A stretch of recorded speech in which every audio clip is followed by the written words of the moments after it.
The 77th session of the United Nations General Assembly has begun in New York City. This year's session will focus on the alarming climate crisis. Another focus, of course, will be on the war in Ukraine.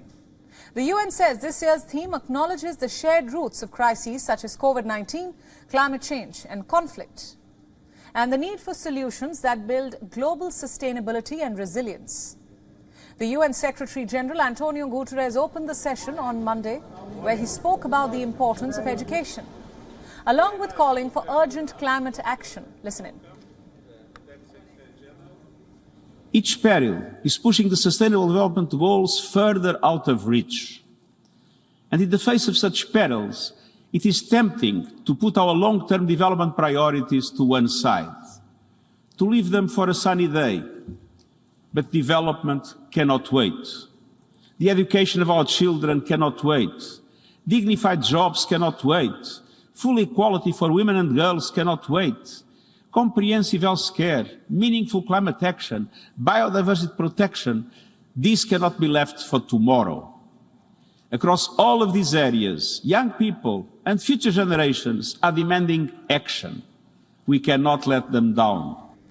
In 2021, the UNGA focused on the Taliban's takeover of Afghanistan, and this year the hope was to bring the focus back to the climate crisis at hand.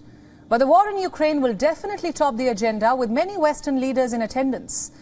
The EU's foreign policy chief, Josep Borrell, is also in New York for the UNGA, where he highlighted the situation at the Zaporizhzhia nuclear plant.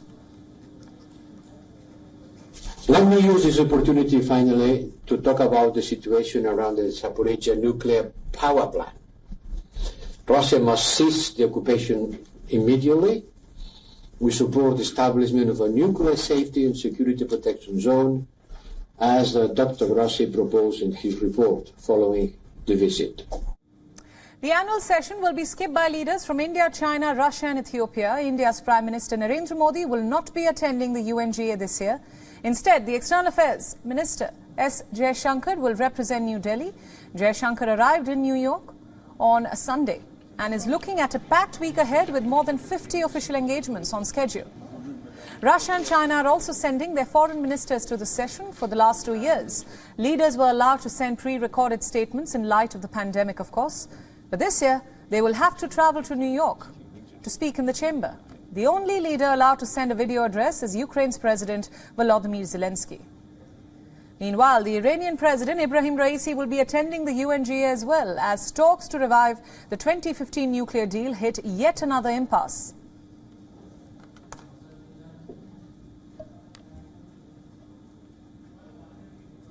And for more on this story, joining us now is our correspondent Susan Teherani. She's live with us from New York. Susan, welcome to the broadcast. My first question, as we know, the war in Ukraine and climate change are likely to dominate the agenda at the UNGA. But let's for now focus on the Iranian president's visit. Raisi has ruled out a meeting with the US president, even as the nuclear deal reaches another impasse. Tell us more on that.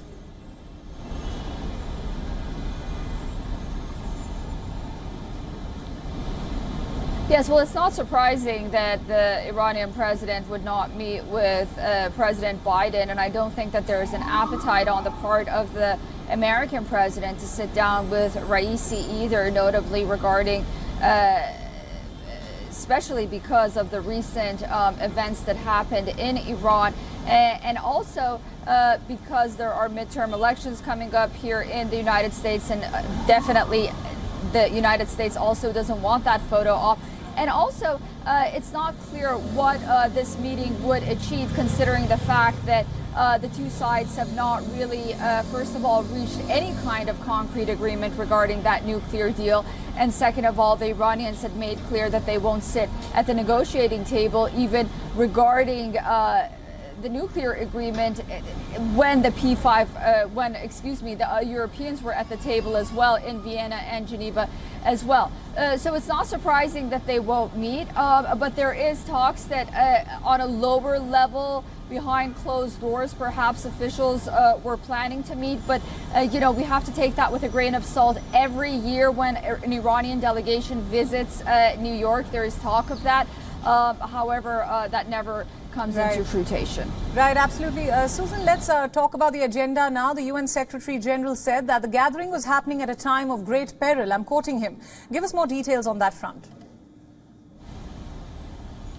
Yeah, it's interesting. The Secretary General, we had an off-the-record meeting with his speechwriter yesterday, and he really wants to focus on the fact that these divisions around the world are really causing a peril.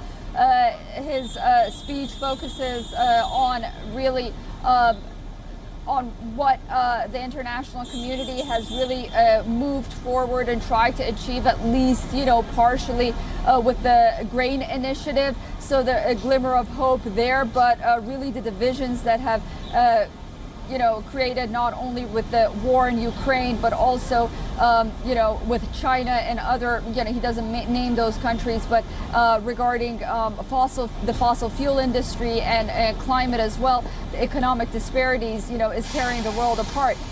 So while he will, during this GA meeting focus on Ukraine, I think those close to him were concerned that vulnerable communities around the world are being sidelined because of Russia's invasion of Ukraine, and he's trying to sort of give a voice to them as well.